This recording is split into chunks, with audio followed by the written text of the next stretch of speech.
এটা কি বলুন তো? বক ফুলের পিঠা। সেই যে অনেক দিন আগে একটা পোস্ট করেছিলাম, মনে আছে?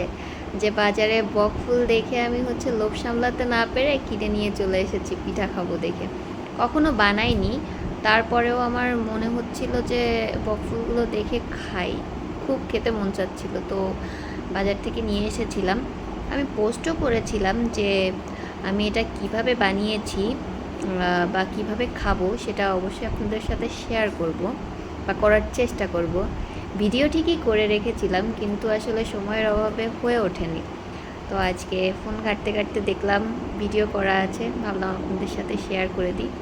খুব বেশি কিছু লাগবে না, একটু বেসন লাগবে, তারপর একটু হলুদ গুঁড়া, জিরা গুঁড়া, লবণ, চাইলে পেঁয়াজ রসুন বাটাও অ্যাড করতে পারেন। আমি যে আসলে কি কি দিয়ে করেছিলাম সেটা আমি ভুলে গেছি, ভিডিওতে তেমন সুন্দর করে নাই। ও যে কি কি আলাদা আলাদা করে যদি অ্যাড করতাম তাহলে আপনাদের বলতে পারতাম যে কি কি দিয়েছি, তো সেভাবে নাই, শুধু গোলানোটুকুই আছে, এই জন্য আমি ঠিক মতো বলতে পারলাম না। তবে পেঁয়াজ রসুনটা দিলে মনে হয় টেস্টটা একটু ভালো আসবে। আমি হয়তো বা দিয়েছিলাম, খেয়াল নাই। তো যাই হোক, সুন্দর করে একটা মানে গোলা তৈরি করে নিতে হবে বেসন দিয়ে, অল্প অল্প করে জল মিক্সড করে, যেন আবার বেশি পাতলা না হয়ে যায়। তারপর ফুলগুলো যে সুন্দর করে ধোয়া ছিল, ধুয়ে বেছে নিয়েছিলাম। আর আমার কাছে আমি সরিষার তেল খাই, তো সরিষার তেলটা ইউজ করেছিলাম। আপনারা চাইলে সয়াবিন তেল ইউজ করতে পারেন। তেলটা সুন্দর করে গরম করে তারপর ফুলগুলো এই গোলার মাঝখানে চুবিয়ে চুবিয়ে ভেজে নিতে হবে সুন্দর ক্রিস্পি করে।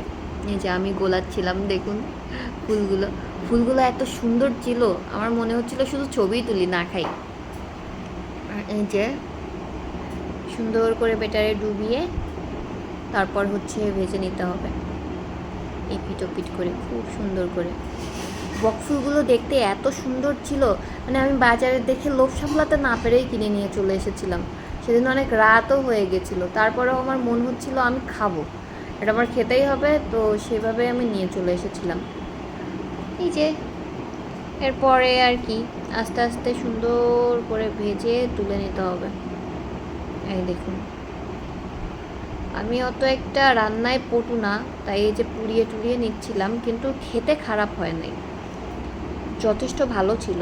হালকা একটু তেতো স্বাদের, তেতো যাদের পছন্দ না তারা আসলে পছন্দ করবেন কি না সেটা আমি শিওর বলতে পারছি না, তবে আমার কাছে ভালো লেগেছিল।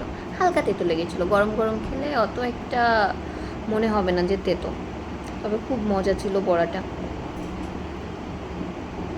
বানানোর পরে ভালো লাগছিল, সবাইকে দিয়ে খেয়েছিলাম, খুব মজা ছিল।